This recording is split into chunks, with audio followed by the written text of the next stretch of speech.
So hands down, the most common question I get is what commercial real estate brokerage should I join? So in today's video, I'm gonna break down the 7 things to be thinking about when joining a commercial real estate brokerage to make sure you make the best decision for yourself. Without further ado, let's dive into point number 1, which is mentorship and training. Let's just say you're thinking about joining a brokerage right now. Okay, I'm gonna put myself in your shoes. You gotta think about it like this. What is my vision for my future? What do I want? What is most important to me? Where do I see myself in the next 3, 5, 10 years from today? I'm not just talking about real estate vision. I'm saying everything. Like, what is my vision for the next 5 or 10 years of my career? This is what my vision is. Now that you have your vision, it's important to then find someone who's accomplished the things you want to accomplish in your life. Take the brokerage out of it. If your office is surrounded by people who have not achieved what you want to achieve, who are not doing the things you want to do, right? It's like if you want to earn $1 million a year and you join a brokerage where the average earner is $100,000, $200,000, or $300,000,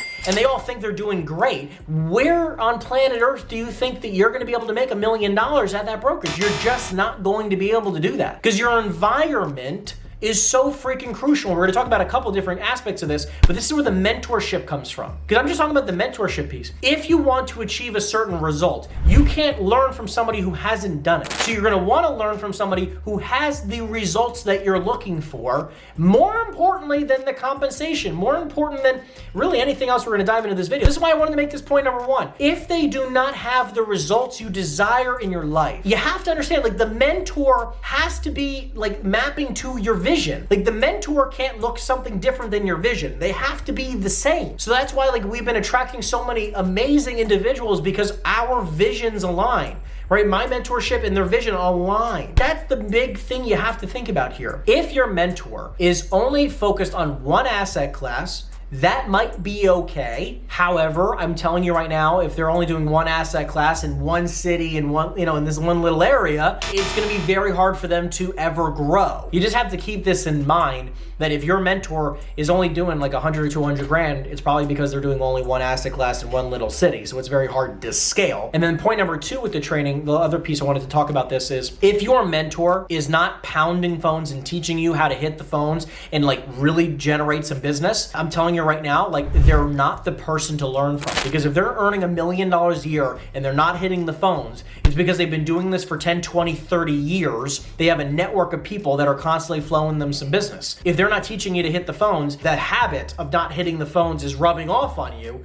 Guess what? That mentor might not be a good fit for you. Point number 2 when it comes to choosing your brokerage as a commercial real estate agent is going to be about the size of the brokerage. Now look, like everything, size matters. And I'm here to tell you that in the brokerage world, it's just the same. Size does matter in this business because, let me explain to you. If you're joining a small brokerage, and I've had some people go like, yeah, we're kind of in a mom and pop or we're at a boutique brokerage. You're inhibiting your growth so much at a boutique brokerage. There's like almost no collaboration. I have some people who are like, yeah, it's me, the broker, and one other agent. I'm like, why would you want to be at something like that where there's almost zero collaboration? Remember the vision piece that we just talked about? Like, do they map to what my vision looks like? And it might not look like that. I mean, this is why I chose to be with a national brokerage, because I wanted to have that national reach, the national collaboration where we can do deals all over the country. Like, that's what I wanted, and that's what I feel like is really supportive for a lot of people. If the top agent at that company is only making 300 grand a year, how do you plan on making 500 to 600,000 or $1 million a year? How do you plan on doing that? It's just not, how do you plan on doing that? So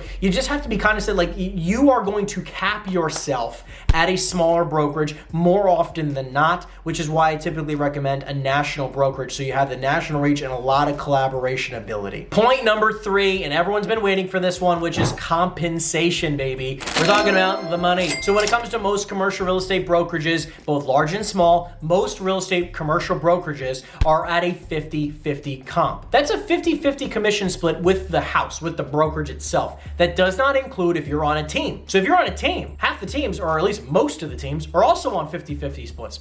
So that means you're making 50-50 of 50-50. You're making 25% of a commission check, which don't get me wrong, 25% of a $100,000 commission check is still a lot of money. So just understand, you can still make good money on the 50-50 split. Being on a team right at the beginning is okay. You can take your first year, 2 or 3 and be a part of a team. There's a lot of people who end up joining our teams, even being on a 50-50 split with a brokerage, are still making hundreds of thousands of dollars a year. You know, the mentorship and the training and everything else allows them to do that. And all the systems that we have built out, like there's a lot of reasons why they're still making great money on these types of commission splits, because I've seen it happen. Agents on my team are doing it. So I'm just here to show you that, like, don't get so wrapped up in the commission. But I want to be super clear with you. Now I'm talking to somebody, I'm talking to you if you're making $300, $500 to $1 million+ a year. If you're still at a brokerage that pays you 50-50, I don't know what you're doing. I'm very puzzled, because no brokerage on planet Earth is actually providing hundreds of thousands of dollars of value. If you're making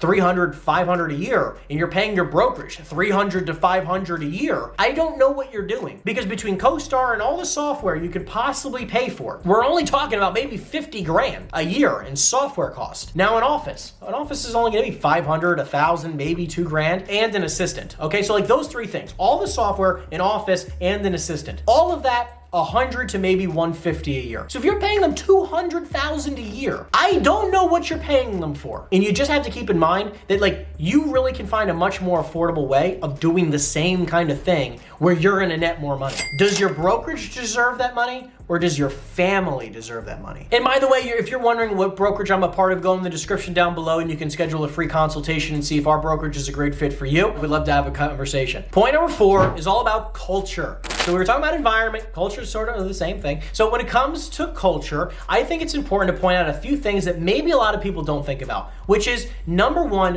what does your brokerage value? I'm not just even talking about the high level brokerage. I'm talking about like the people in your office, the people you're gonna see all the time. How do they treat other people? Because if they're super quiet and shy and like they don't really talk to other people and they really don't want to collaborate and they're kind of like, this is my stuff, I don't really want to talk to you. Like, I've been a part of brokerages like that. I'm here to explain to you that it is possible where you can see success, but they have to check all these boxes, right? So when it comes to culture, what are their values? How do they treat other people? How do they treat their employees at the office, and how do they treat them? How does the broker treat the people in the office? Are the people at the office happy? You have to be looking at these things, because if they're really weird people or they're depressed, where on planet Earth do you think you're going to grow into the, and blossom into the type of business you want? You're just not going to be able to do that. Any brokerage will hire you. It's about you choosing the right fit for you. That's what you should look for. All right, point number next is the long-term vision of the brokerage. Where is the brokerage headed, and what does the leadership look like, and what kind of decisions are they making? Now, a lot of these huge,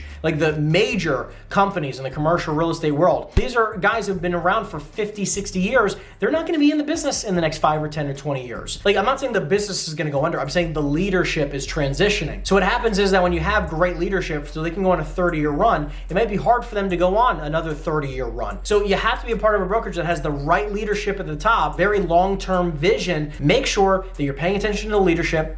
What's the vision for this brokerage? Where are we going in the next 3, 5, 10, 20 years? Like, what is the vision? I want to know what ship I'm ready to sail on here. Like, where is this vehicle going? Because you're only going to be able to grow as fast as they are. Point number next is technology.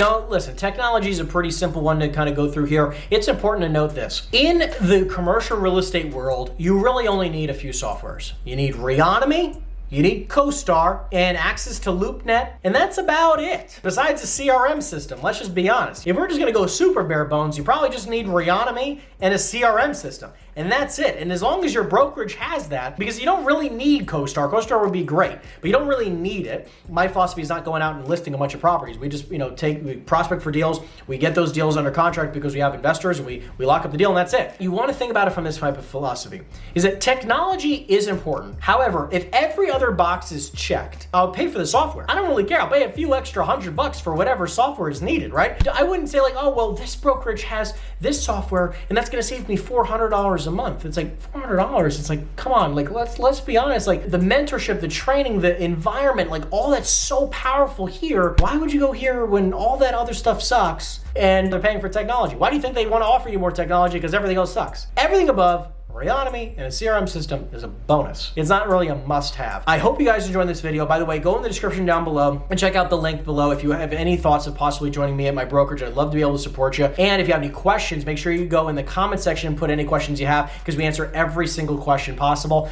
And I hope you guys enjoyed this video. And other than that, guys, I'll see you in the next video. Take care, everyone.